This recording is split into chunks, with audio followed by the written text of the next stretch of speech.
ধন্যবাদ। টঙ্গী পশ্চিম থানার sub inspector মেহেদী এখানে গোপন ভাবে একটা সংবাদ পায় যে এখানে বিপুল পরিমাণ মাদক আছে। সে এখানে আসার পর সেটা কর্ডন করে ফেলে অফিসার ইনচার্জ টঙ্গী পশ্চিম থানা জনাব মোহাম্মদ আরিফুল ইসলামকে সংবাদ দেয়। তার ভিত্তিতে অফিসার ইনচার্জ নিজে এসে দেখতে পান যে এখানে বিপুল পরিমাণ মাদক আছে। গণনা করে দেখা যায় 10,500 পিস ইয়াবা এবং 58 লক্ষ মাদক ব্যক্তির টাকা আছে। এখানে 3টি মোবাইল আছে। 2 জন মানুষকে হাতে নাতে গ্রেফতার করা হয়েছে। এই সংবাদ অফিসার ইনচার্জের মাধ্যমে আমরা প্রাপ্ত হই এবং ঘটনাস্থলে এসে দেখলাম এর কোনো সত্যতা আছে। এখন তদন্তের বিষয় এই মাদক ব্যবসায়ীদের সাথে আর কারা কারা জড়িত আছে, কে কে এখানে আসা যাওয়া করত। আমরা ইতিমধ্যে কিছু প্রমাণ পেয়েছি, কিছু চিত্র আমরা হয়তো বা এখান থেকে বিশ্লেষণ করে পাবো। মোবাইল বা যে ইলেকট্রনিক ডিভাইসগুলো পেয়েছি এগুলো থেকে আশা করি এই তদন্ত করে আরো গুরু রহস্য উদ্ঘাটন করতে সক্ষম হবে। আচ্ছা, আপনি তো কন্টিনিউ মাদকের বিরুদ্ধে বারবার অভিযান করছেন। এই যে অভিযানগুলো বড় কোনো অপরাধীকে আমরা এখনো ধরতে পারছি? দেখুন, বড় অপরাধীরা বড় অঙ্কের মাদক নিয়ে বসে থাকে না। বড় অপরাধীরা ধরাছোঁয়ার বাইরেই থাকে। ক্যারিয়ার যারা, তাদেরকে দিয়ে এগুলো ট্রান্সপোর্ট করা হয়। অতএব তাদেরকে হাতে নাতে ধরতেই পারবো এটা সবসময় সম্ভব না, সুযোগ হয়ে ওঠে না। তবে আপনি যে কথা বলছিলেন, বড় বড় অপরাধীদের বিরুদ্ধে আমরা কাজ করে চলেছি। এই গাজীপুর মেট্রোপলিটন পুলিশের সম্মানিত পুলিশ কমিশনার যারা ইসরায়েল হাওলাদারের নেতৃত্বে আমরা এগুলো ক্রাইম অ্যানালাইসিস করছি। ইতিমধ্যে অর্ধশতাধিক মাদক ব্যবসায়ী যারা মাদক ব্যবসা করে এবং অন্যান্য অপরাধ করে সম্পদ জড়ো করেছেন, তাদের সম্পত্তির খোঁজ নিচ্ছি।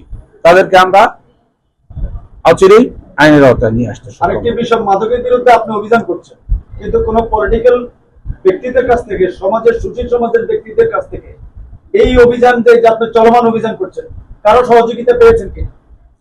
সকলেরই তো সহযোগিতা পাচ্ছি, আমরা কারো বাধা পাইনি। তবে সবচেয়ে বেশি সহযোগিতা পেয়েছি সাংবাদিক। আচ্ছা, আরেকটা বিষয় হচ্ছে, এটি বলতে হবে আপনাদেরকে অনেক ধন্যবাদ। অনেক সংবাদপত্র কর্মী আমাদেরকে বিভিন্নভাবে উৎসাহিত করে। আরেকটি বিষয় হচ্ছে যে পুলিশের এবং ডিবির কিছু সোর্স দ্বারা রয়েছে, তারা কোটি কোটি টাকা কামাচ্ছে। এই তাদের হাত থেকে বিভিন্ন ভাবে পুলিশ কর্মকর্তাদের কাছে মাদকের টাকা যায়। এই ঘটনাটা সত্য কিনা, বা যদি এই ধরনের অভিযোগ পাওয়া যায় তাদের বিরুদ্ধে আইনগত ব্যবস্থা নেবেন কিনা? সেক্ষেত্রে আপনি ভালো সত্যটা বলতে পারবেন। যদি আপনার কাছে কোনো তথ্য থাকে আপনি দিবেন। আমার কাছে এরকম কোনো তথ্য নেই যে আমি সেটা আপনাকে দিতে পারবো। আপনার কাছে আমরা কোনো ব্যক্তি যে কোনো ব্যক্তির বিরুদ্ধে অপরাধ সংঘটিত হলে আমরা আইনানুগ ব্যবস্থা নিয়ে থাকি। আমাদের ইতিমধ্যে আমরা একাধিক পুলিশ কর্মকর্তাকেও এই নিয়ে আমরা জবাবদিহির আওতায় নিয়ে আসছি। আমরা কাউকে ছাড় দিতে রাজি নই। এখানে সংবাদপত্র কর্মী বা আইন শৃঙ্খলা রক্ষাকারী বাহিনীর সদস্য বা রাজনীতিবিদ, কাউকে আমরা ছাড় দেওয়ার জন্য আমরা দেখবো প্রমাণ। যখন যেখানে প্রমাণ পাচ্ছি ব্যবস্থা নিচ্ছি। আজকেও আপনি এখানে ছাড়াও আরেক যে ইন্সপেক্টর ডিবি মিজান এইমাত্র জানালেন যে এরশাদনগর থেকে 1 কেজি গাঁজা উদ্ধার করেছে। আপনি দেখেছেন 2 দিন আগে আমি ক্যারিং ট্যাগ বস্তিতে একটি জায়গা থেকে 1 কেজি গাঁজা 70,000 টাকা এবং আরেকটি বস্তিতে 1 কেজি গাঁজা উদ্ধার করেছি, বড় একটি অস্ত্র সহ। এগুলো অবিরত চলছে, চারিদিকে চলছে। শুধুমাত্র আমরা না, এদের বিরুদ্ধে এখনো তো কেবল গ্রেপ্তার করা হলে যাচাই বাছাই করতে হবে। আর আপনি যে কথা বলছিলেন, আপনাকে এইটুকু জানাই যে ওই প্রফেশনাল কোন সোর্স আমরা মেনটেন করি না। অতীতের যে ট্র্যাডিশনাল কার্যক্রম, ওই সোর্সের সাথে সংবাদ দেওয়া, তাদের সাথে লেনদেন, এগুলো করা সম্পূর্ণভাবে গাজীপুর মেট্রোপলিটন পুলিশের নিষিদ্ধ। আমরা নির্ভর করছি গাজীপুর মেট্রোপলিটন বাসীর উপরে। ইতিমধ্যে অনেকেই আমাদেরকে সংবাদ দিয়ে জানাচ্ছেন যার ফলশ্রুতিতে এই মাদক গুলো উদ্ধার হচ্ছে, চারিদিকে উদ্ধার হচ্ছে। যে অঞ্চলের মানুষ, গাজীপুরের যে মহল্লার মানুষ মাদক মুক্ত থাকতে চায়, ওই মহল্লাবাসী যদি একত্রিত হয়, ওই মহল্লাবাসী যদি আমাদের সংবাদ দেয়, আমরা মাদক ব্যবসাকে গ্রেপ্তার করবো। ওই মহল্লাবাসী যদি মাদক গ্রেপ্তারের পরে তারা এই সিজার লিস্টের সাক্ষী হয়ে যায়, তাহলে সেখানে আর মাদক ব্যবসা করা সম্ভব হবে না। যে মহল্লার বাসী এটা করবে, আমরা ওই মহল্লাটাকে মাদক মুক্ত করতে পারবো ইনশাল্লাহ। আপনাদের মাধ্যমে আমরা গাজীপুরবাসীকে অনুরোধ জানাই, আপনার মহল্লা আপনি পরিষ্কার করুন, আপনি কাজ করুন। বাংলাদেশ পুলিশ আপনার সাথে আছে এবং আমরা কাজ করতে বদ্ধপরিকর। আচ্ছা, যে দুজনকে আপনারা এই মুহূর্তে আটক করেছেন তারা অন্য কোনো পেশার সাথে জড়িত কিনা কিংবা ওই পেশার আড়ালে এটা করতে?